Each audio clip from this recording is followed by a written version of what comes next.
Let's talk about 1965, the year that flipped the definition of popular music upside down.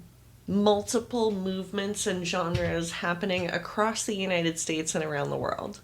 In 1965, music wasn't just something that you listened to, it was something that defined you. The Beatles, Dylan, Motown, everything felt fresh, rebellious, and exciting. This was the year that helped shape the sound of the next decade and is still influencing music to this day.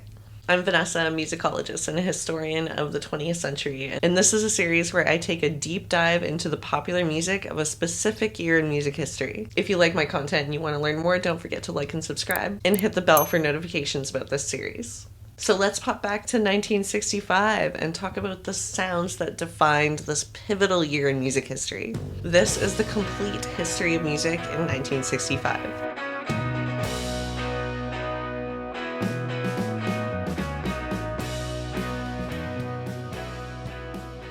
The British invasion was well on its way by 1965, but this is the year that it hit its peak. The Beatles were without a doubt the biggest band in the world, and having graduated past the fitted suits and mop-top haircuts of their early years, the band were now experimenting with all kinds of different ideas and sounds. The summer before, when they were on tour in America, a meeting with Bob Dylan was facilitated, which coincided with their introduction to marijuana. The combination of this life-altering discovery and their fascination with Bob's introspective lyrics was enough to cause a total shift in the Beatles' music. The result was Help, an album that I don't think gets enough credit in the Beatles' catalog for how culture-shifting and revolutionary it really was. Help, the title track, was the very first time that a male singer had made a statement about their struggles with depression and anxiety that wasn't really related to heartbreak. The Beatles had been going through a lot since they became too famous to leave their hotel rooms. But John Lennon found it particularly scrutinizing when the press published comments about not only his statements and his music, but also silly things like his weight. John Lennon may have been the very first victim of celebrity fat shaming. His relationship with his wife Cynthia had begun to deteriorate since the band were constantly on tour, and she was left alone to raise their young son Julian. On top of that, he started saying things to Paul like, "I wonder what people will say about me when I'm gone." Pretty morose for an insanely famous 25-year-old, but that was John Lennon. That wasn't the only song that would break barriers for the Beatles in 1965. John also had what could possibly be the best Beatles song ever recorded, with You've Got to Hide Your Love Away, which it has been theorized is about the Beatles' manager Brian Epstein and his hidden homosexuality. On top of that, you got Paul's more rock and roll contributions with Another Girl and The Night Before, and his massive hit ballad that he famously wrote in his sleep, Yesterday. They say that the best artists are the ones who represent and reiterate the general zeitgeist of the population, and the Beatles were absolute masters of this. They played their record-breaking concert at Shea Stadium in New York City in August 1965. So if the Beatles were feeling things more and thinking about things more, it was cause and effect that it would soon be a trend for young people to feel and think too. The Rolling Stones, The Who, and the Kinks were all among the major artists who would emerge during this period as the leaders of the British interpretation of American rhythm and blues. In June '65, the Stones came out with I Can't Get No Satisfaction, one of the pivotal songs of the era that had literally everybody dancing, especially Mick Jagger, who took his place as kind of the sex symbol du jour. The song is kind of clever in the way that it refers to both sexual satisfaction as well as commercial satisfaction as a man who had recently upgraded from middle-class Londoner to rich and famous rock star. It also established Keith Richards as one of the world's most important guitarists and authors of catchy as hell riffs. He had a style all his own, and it really stood out at the time. The last time, I Can't Get No Satisfaction and its follow-up, Get Off My Cloud, just one banger after another, led by the creative direction of Brian Jones, who was also the founder of the band. Meanwhile, The Who released their first single, I Can't Explain, in January 1965, which lead guitarist and songwriter Pete Townsend admitted was a straight-up copy of the Kinks' massive hit, All Day and All of the Night. A song which, along with You Really Got Me, helped popularize the use of a specifically distorted guitar sound. Pete was only about 18 years old at the time, around the same age as the Kinks guitarist Dave Davies, brother of Ray. Well, it turns out that copying the Davies brothers was exactly what Pete and his band of wild animals needed to get their foot in the rock and roll doorway. And fun fact, one of the session musicians who played rhythm on the Who's first album was none other than a very young Jimmy Page. The band's debut album and second hit single, My Generation, would be released by the end of the year. My Generation was a rowdy anthem of a song that Pete wrote when he was inspired by a run-in with the Queen Mother herself. Pete had owned a 1935 Packard hearse, which he parked on the street near his flat in the London neighborhood of Belgravia, and the Queen Mother grew increasingly repulsed by the sight of it on her daily drive through the area, and had it towed away. But what the song was really about was the obvious generational divide that had occurred between the younger generation and their parents, who had lived through the Second World War and, in Britain, the Blitz. Meanwhile, the Kinks had released their second album, Kinda Kinks, and another massive song, Till the End of the Day. The Kinks were just as wild as any member of The Who, but they lacked a secure and stable management team to keep their feet on the ground. It was just this that might have stopped them and their unruly behavior on their 1965 American tour, which was so badly received that they were banned from touring the country again until the end of the decade, long after the end of the British invasion. Of course, these weren't the only UK bands making a splash in 1965. There were also the Animals, Herman's Hermits, Petula Clark, the Dave Clark Five, and Eric Clapton's band, the Yardbirds. The Yardbirds had positioned themselves as being serious blues artists, especially Clapton, who was undoubtedly one of the most talented musicians of the era. But by 1965, even they were headed in a bit of a more marketable direction, with their song For Your Love charting in the United States for the first time. Eric was a pretentious prat even then, so he abruptly quit the band in favor of joining the far more authentic John Mayall and the Bluesbreakers, the current home of none other than a young bassist named John McVie.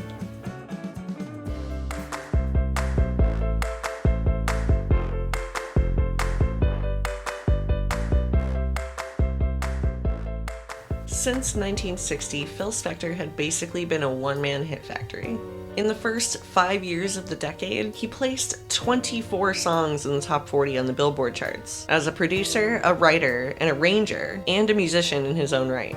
He became famous for his willingness to experiment with sound layering and recording like had never been done before, creating his famous wall of sound technique that would be used by everyone from Ike and Tina Turner to the Beatles. The concept was to create this very dense orchestral sound by adding lots and lots of diverse instruments. 6 violins, 4 guitarists, 3 pianos, 2 drummers, and a partridge in a pear tree. Phil was also known for being an absolute madman in his personal life. Poor treatment of his employees, waving a gun at John Lennon, and the horrendous abuse of his wife Ronnie Spector of the Ronettes. Phil and the Ronettes had a massive hit a couple years earlier with Be My Baby, and were always trying to recreate that success. In 1965, he had a huge hit with a new band that he was working with called the Righteous Brothers, and their song You've Lost That Love and Feeling, which was released in November 1964, reaching #1 on the Billboard charts.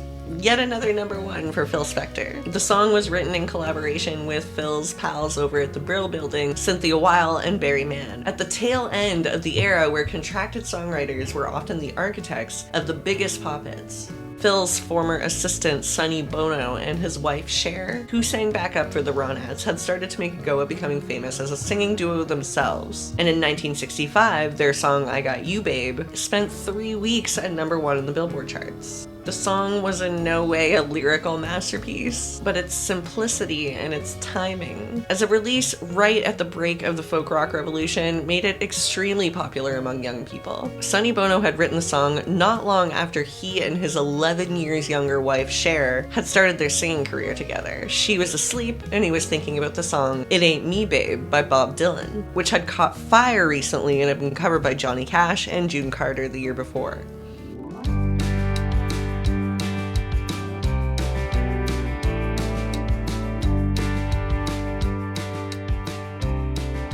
By By 1965, Bob Dylan was already established as one of the most famous and influential artists of the era. He'd sung folk songs at the same podium as Dr. Martin Luther King 2 years earlier, and he was since disillusioned with the falseness of the music industry and politics in general. He had been just as influenced by his meeting with the Beatles the previous summer as they had been by him, deciding to take a more electric approach to songwriting with his first folk rock album, Bringing It All Back Home, which would be released in the spring of 1965.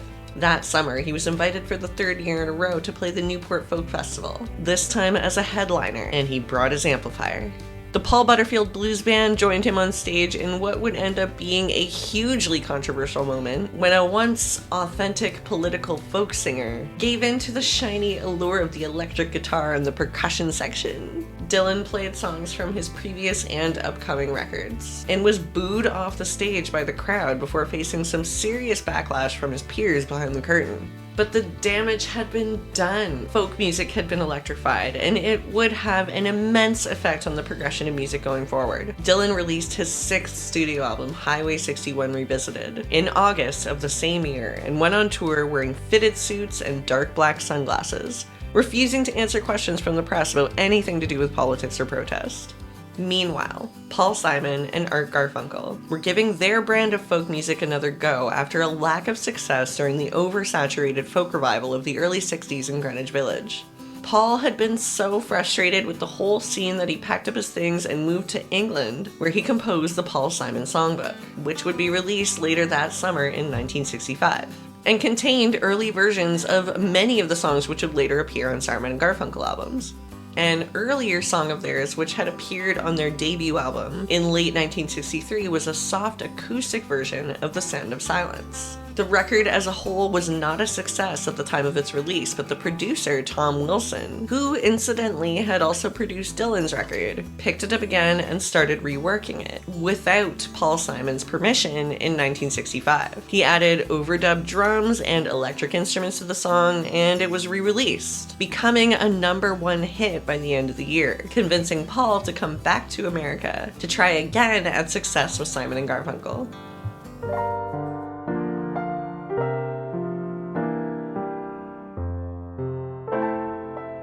1965 was a major year for the civil rights movement in America. It started out on a terrible note when the revolutionary Malcolm X was shot and killed in February, causing a feeling of loss and chaos in the community. Not long after that, in March, Dr. Martin Luther King led the Selma to Montgomery March in protest of voter suppression in the southern states.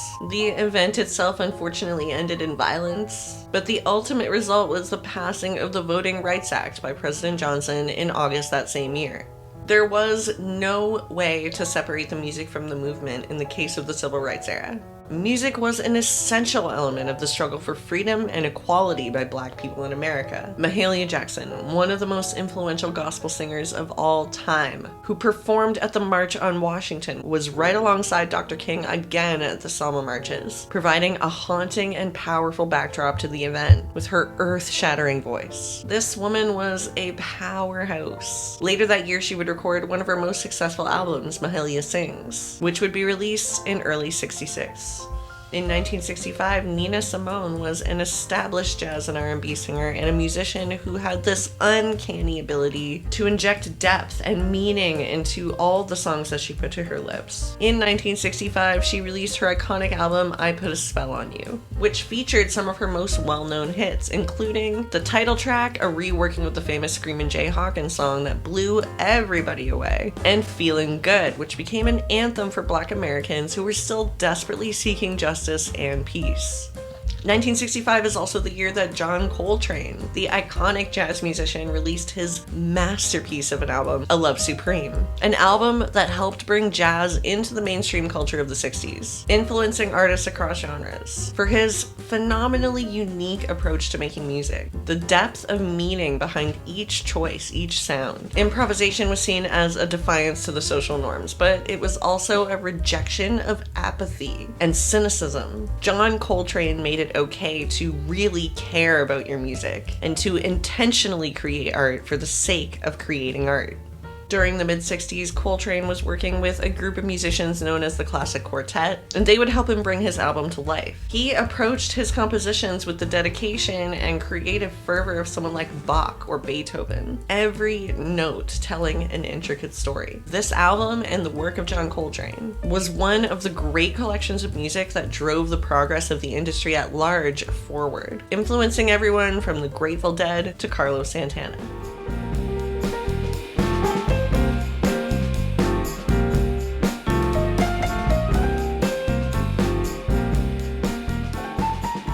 Early 1965, rhythm and blues artists were still in mourning from the untimely death of the megastar Sam Cooke, who'd been shot in an incident in December '64. Many of his contemporaries were performing tributes to him, and one of them was the wildly popular soul singer Otis Redding.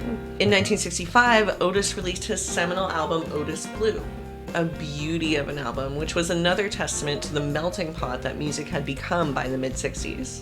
Otis was soul at his core, but there were also elements of pop, rock, gospel, and blues woven throughout these tracks. He was one of those singers who could take absolutely any song and make it his own, paying a really sweet tribute to Sam Cooke with 3 covers: Change Gonna Come, Shake, and Wonderful World. On this album was another incredibly famous track that would later be made popular by Aretha Franklin, Respect. James Brown was also making huge waves in 1965, with the release of his iconic track, Papa's Got a Brand New Bag, a crossover hit for James, who had his first top 10 hit on the Billboard charts with this song. There was something so wonderfully ostentatious and joyous about James Brown's work during this time that was really needed in 1965, especially for Black Americans. And Wilson Pickett was blowing up the soul circuit with his iconic album In the Midnight Hour, which contained the title track, a song which would hit number 1 on the R&B charts and peak at 21 on the Billboard Hot 100. The song was written by Wilson himself with the songwriter Steve Cropper, who was inspired by Wilson's earlier work as a gospel singer, where he used to add little things to the tracks like, in the midnight hour, I'm gonna call to Jesus, which was pretty easily adapted into a story about a love affair, funny enough. The song was recorded and released in 1965 with Wilson Pickett's backing band at the time, which included the up-and-coming session guitarist James Hendrix.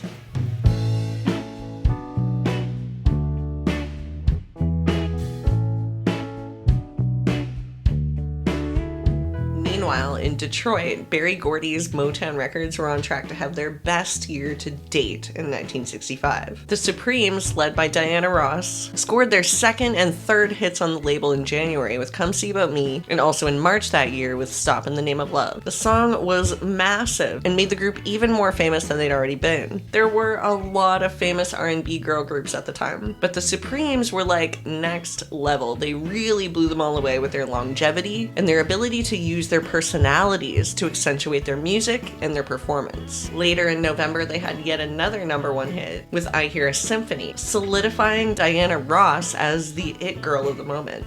In the same month that the Supremes were celebrating Stop in the Name of Love, the Temptations had a huge hit on the pop charts with their single My Girl, which was written by Smokey Robinson and Ronnie White of The Miracles, which hit #1 in March 1965. It was the first song by the group to feature David Ruffin taking the lead position, and it would lead to a string of singles under his direction. Motown had yet another massive hit in June with the Four Tops and their song Sugar Pie Honey Bunch, an enormous song which stayed at the top of the R&B charts for 9 solid weeks. The group was yet another testament to Motown's ability to one-up even the New York songwriters, outshining all of them, ending the Brill Building's dominance.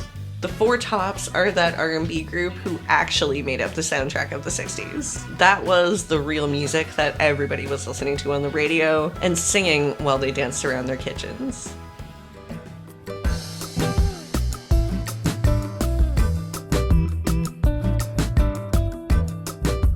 By 1965, in other parts of the world, music was becoming commercially viable and successful as technology spread to the four corners of the earth.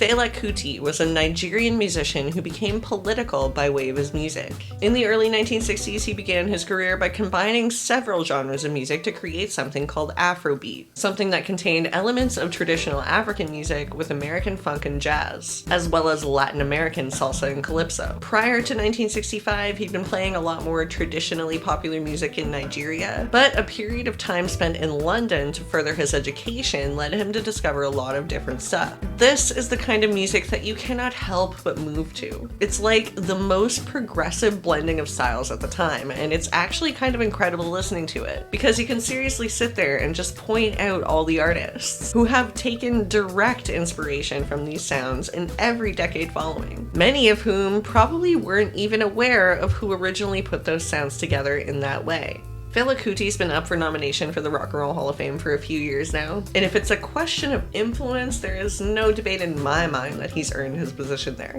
Meanwhile, Brazilian artist Antonio Carlos Jobim was capturing the hearts of people all over the world with his clever combining of jazz influences with Brazilian samba music to create Bossa Nova. A song that he'd recorded a year earlier called The Girl from Ipanema became hugely popular in the United States, winning a Grammy for Record of the Year in 1965. 2 years later, Frank Sinatra covered the song and gave it a life no one knew possible. What I think is interesting about these two artists particularly and their success was that they were both from entirely different parts of the world, combining elements of American jazz with their own cultural sounds to create something new and inspiring. It also proved that although the culture was moving on faster in the second half of the 20th century than anyone could have predicted, jazz was still not only a prevalent genre in its own right, but it had laid the groundwork for countless other styles that came after it.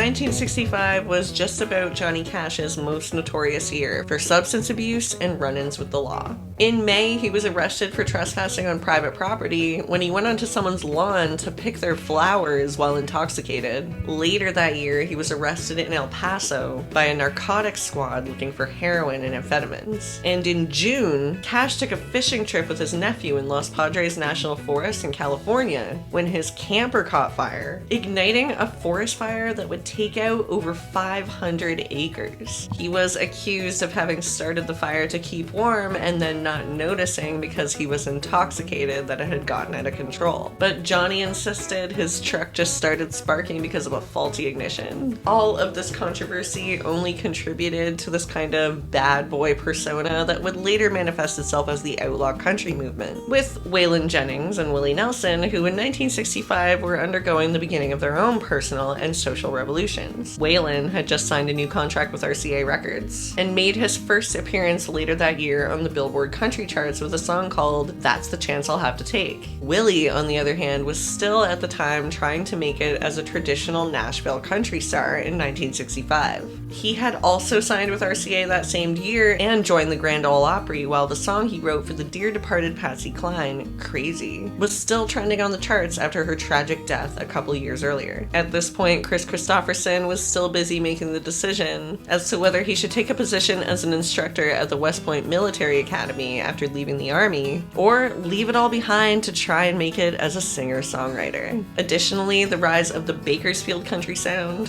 was rumbling up in 1965, with artists like Merle Haggard and the release of his debut album the same year, Strangers. Merle had come from California, not Nashville, so his background was a little bit more based in cowboy songs than the folk songs of the Great Depression, and those who came from Tennessee. So his sound was slightly rougher, despite his use of strings on some compositions, which was his way of appealing to the softer Nashville sound that was popular. An example of a popular Tennessee musician at the time would have been Roger Miller, who released his massive hit King of the Road that year, a perfect representation of what country music looked like in Nashville during the mid-60s. King of the Road was great and worked well as a crossover country pop hit because it was so character-driven, but it also shone a light on parts of society that were seen as nostalgic in 1965. Miller would win 5 Grammy Awards the following year for the song, and it peaked at number 4 on the Billboard Hot 100 charts, which was really a signal that even country music, as closed off and segmented as it could be, was beginning to accept a more poppy and mainstream approach, causing a cultural structural shift in the way the genre was perceived in the music industry.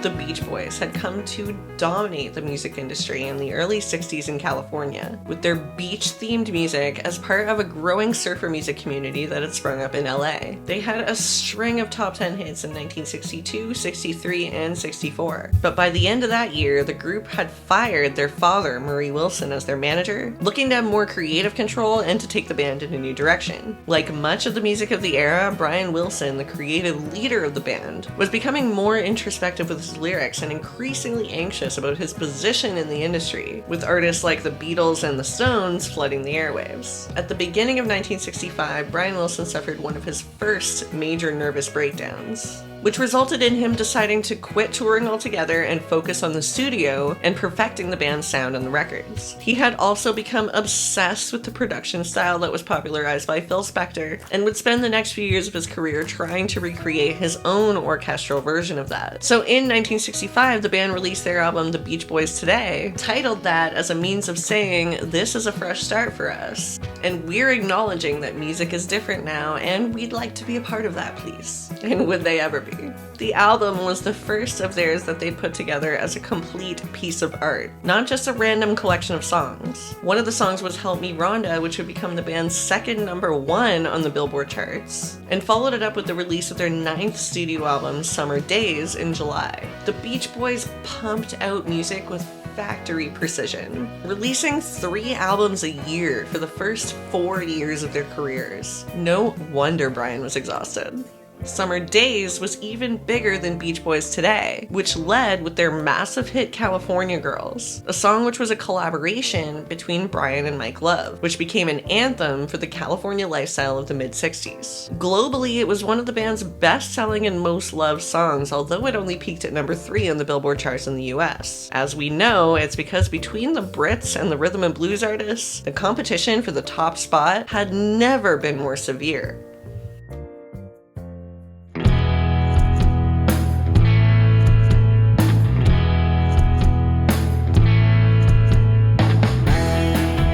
Very same time, a rumbling was happening in the mountains and the canyons around Los Angeles, where the folk rock revolution of New York City was making a new home on the West Coast. Many of the artists who'd become frustrated with the New York lifestyle were moving to warmer climates and starting bands of their own.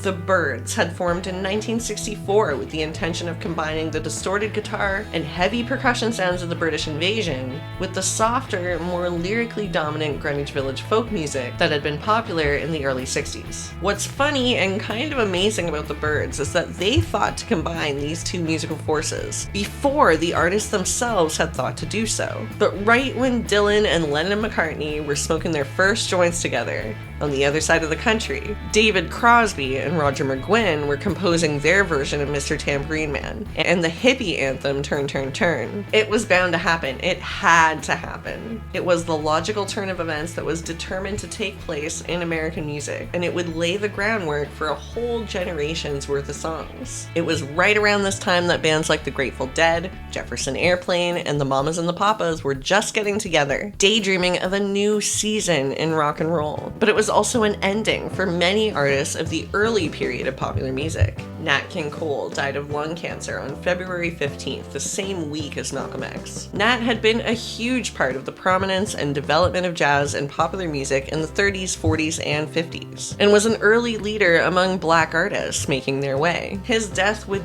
devastate older generations, although Nat himself was only 45 years old at the time of his passing. The old days were over, just like Sam Cooke had warned. The change was going to come, and it did. From now going forward, the music industry and the world would never be the same.